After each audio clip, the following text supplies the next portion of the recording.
Back to the charts, Big Boss Crypto. From my last market update this Friday, I told you that when price was trading at 19.500, we will see price moving up towards 20,000 during the weekend. And today I'm going to show you in 3 simple steps my indicators that I use so you can predict price as I do. Let's find out.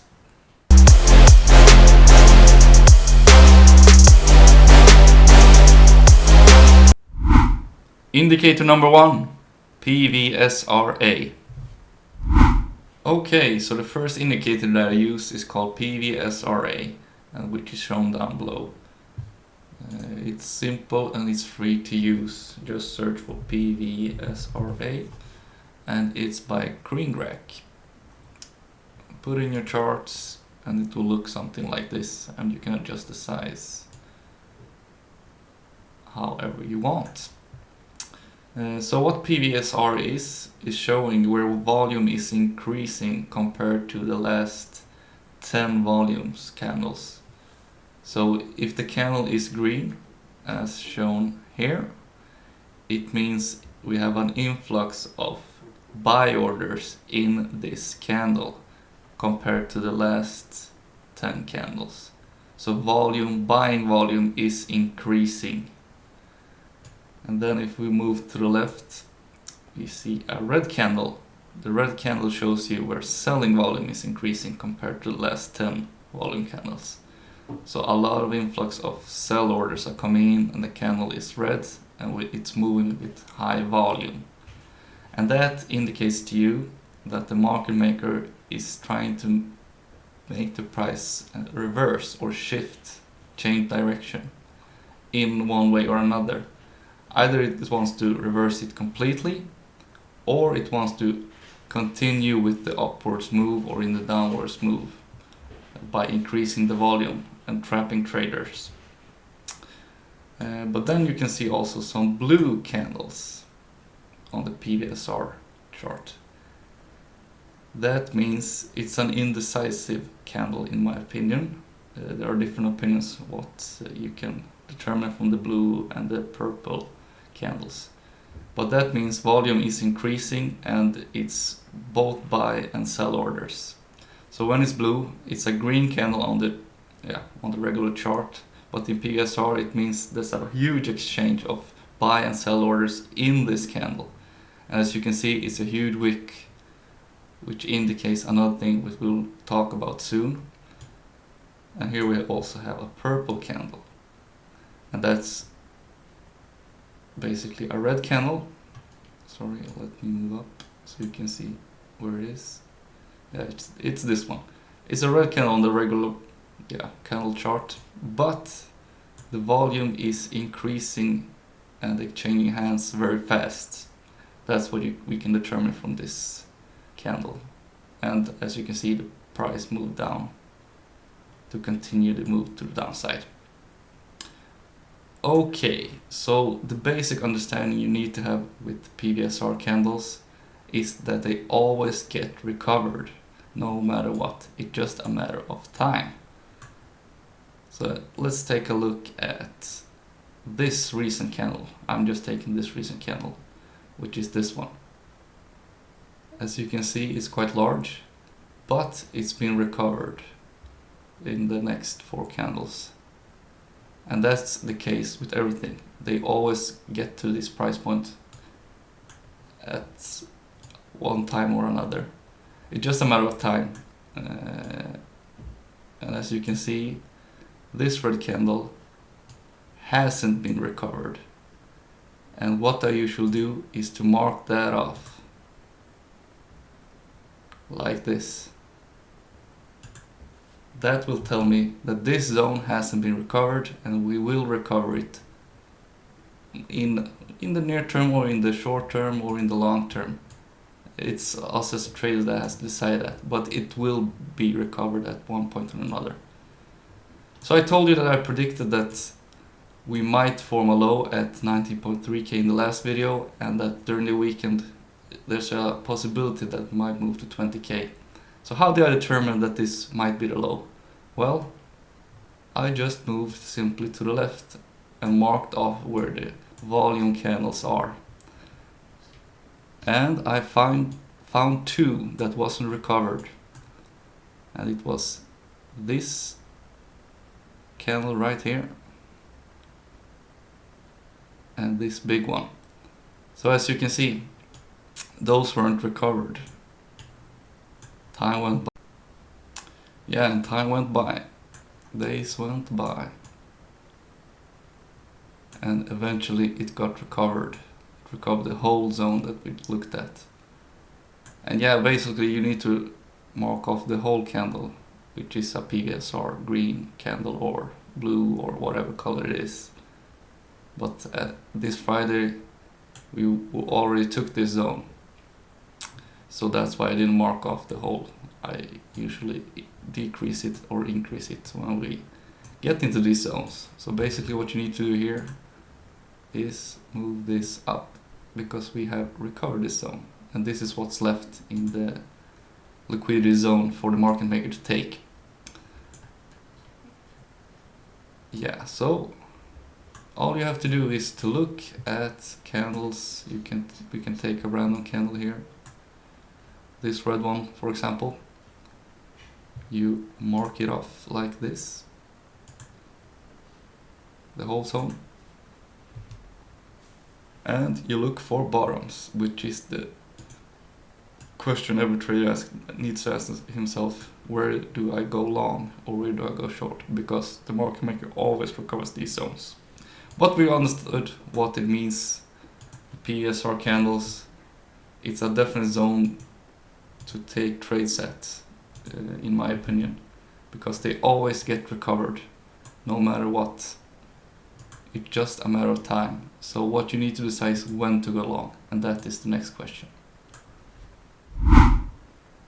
Indicator number 2, liquidation map. Okay, so we need to decide where are the points of interest for the market maker to take, where are the liquidity, because the market maker needs to make his profits, and it is his job to take the liquidity from the traders that are trading and take their money and put it in his own pocket. So one way to find out where the points of interest for the market maker is the kingfisher.io site, and that shows you the liquidation map. Where do people get liquidated on their longs or shorts?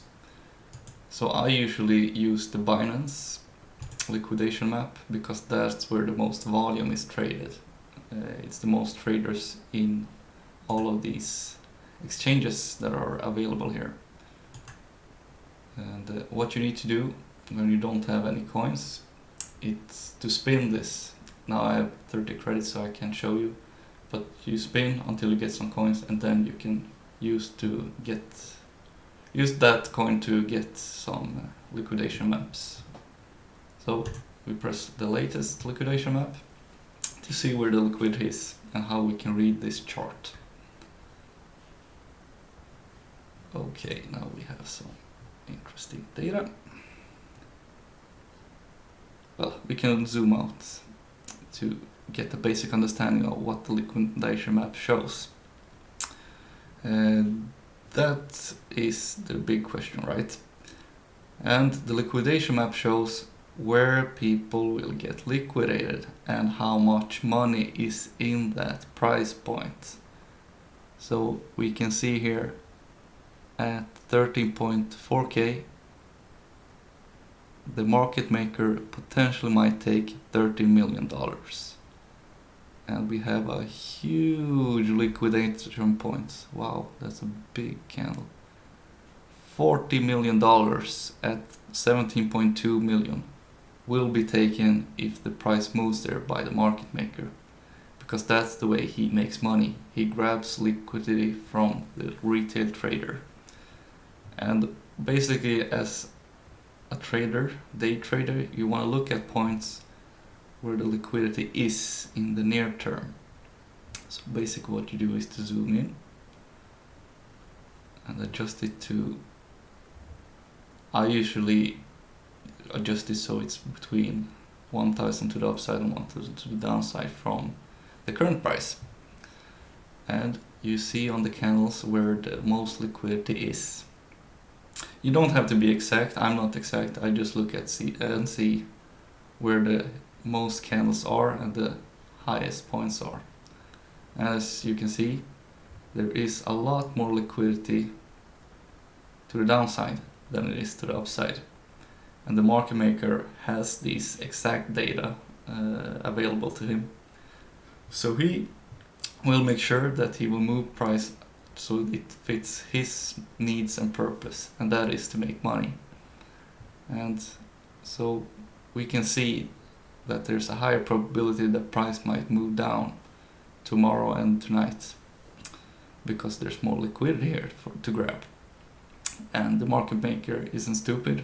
He will of course try to make sure that he makes money. So eventually he will move price to the downside in the near term. But that's just probability.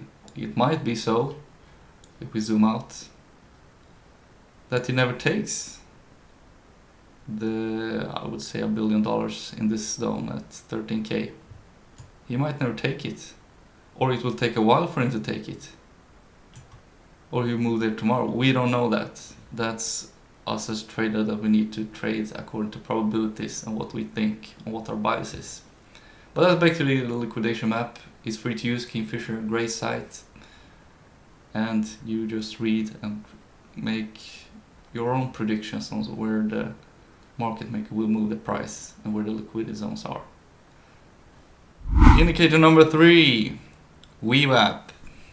Okay, so let's move back to the chart and talk about what indicators you might want to add in your chart when trading, and that is the VWAP. But first of all, since this zone was taken, I usually take it away because it's been recovered. Okay, so next indicator is called the VWAP, and it stands for volume weighted average price, and it is exactly what it stands for. It takes the average volume and the average price and makes a line of it. And this is a very key indicator that 90% of investment banks use when trading. And it's a great indicator. It shows you where the volume is and the average price of the volume is.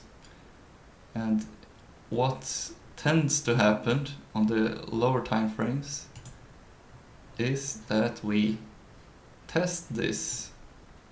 Let's go back this week. That we test the VWAP, we touch it a couple of times a day.